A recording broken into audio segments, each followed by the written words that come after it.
Hello and welcome to another IC3D Quick-byte. Today we're going to be taking a look at creating a custom stand-up pouch. The first thing we're going to want to do is actually go into Illustrator to design our first file.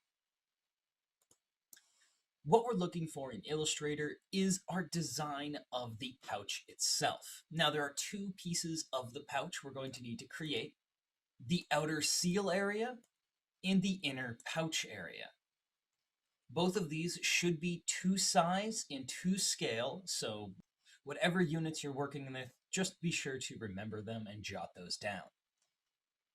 For creation of the red seal area, this is going to be your overall shape. So essentially the silhouette shape of your package. Now, this is also going to have to be colored red. So again, that is, just really quick, 255 on red if you're using the RGB color mode, and 0 for green and blue respectively. From here, once you've created that outer seal area, you're going to want to create the inner pouch area. Think of this area as where it inflates for the contents to be filled. One thing to note about this area is that if the top is to be open, the bottom for the actual pouch, one thing to note about this area for the SU pouch, one thing to note about this area is for the stand-up pouch to stand up, the bottom has to be open, meaning the pouch area must extend past your seal area at the bottom. This is also true if your top has an opening. Next, export out your design in a DXF file.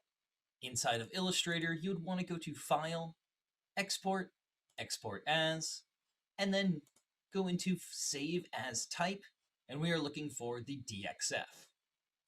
From here, hit Export, and now we're going to head over to IC3D for the rest of the creation. From a new scene in IC3D, you're going to want to head over to your template library. Go ahead and drag on your custom SU pouch. The custom pouch importer should open. The top area is reserved for the preview of your die line, where the settings below we can add our features. First thing, we want to import in our DXF. Select Import Custom Shape, and select your DXF. Hit Open. And this is where we want to make sure that if we exported from Illustrator in inches, millimeters, or centimeters, we apply that here so that IC3D can make sure everything is to size. From here, hit Continue, and now you should see your die line appear in the preview above. From here, we can do things like rotating or flipping the design, changing our gusset width, as well as adding a spout so we can add a cap further down the line. To add a spout, you simply select the Add Spout option. And as you can see, as I rotate my rotation around my object, we can place the spout at any point. Now, this custom SU pouch does not have a spout, but just know this is how to add one.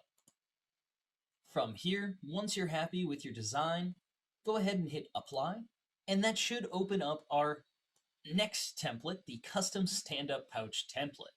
This looks a lot like our stand-up pouch template, but in this case, we're using our custom shape that we exported from Illustrator. From here, we're able to change our artwork from a couple different options. And again, this changes our artwork design. This is the artboard that gets sent to Illustrator. I'm going to stick with the top bottom with the gusset in the middle. And if we had a peg hole, we could apply that as well, and even import a custom peg hole using our importer.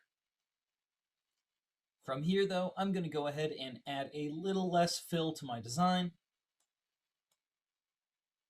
making sure it does look good before I export it. And once you're happy, go ahead and hit that Add Model to Scene. That should add your model to the center of the scene, and it should also come with some artwork.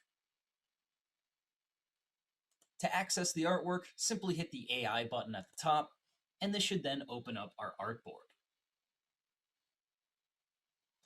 From here, we're going to copy paste our artwork in and drag it to match the die line.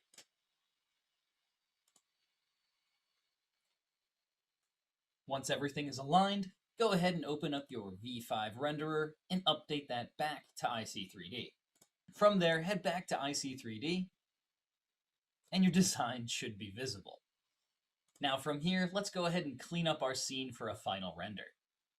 I'm going to head over to my material library, and I'm going to go ahead and apply a nice glossy paper. And then from here, I'm going to change my backgrounds using my background tab. I'm going to make that a white background using a saved color set. Special effects, I'll add some shadowing, zoom out a little. And then from here, I'm actually going to skip over my default lighting rig, and I'm going to head over to a HDR rig called Art Studio that I've used in the past. From here, since we've been working in our OpenGL view, I'm going to head over to View and Swap.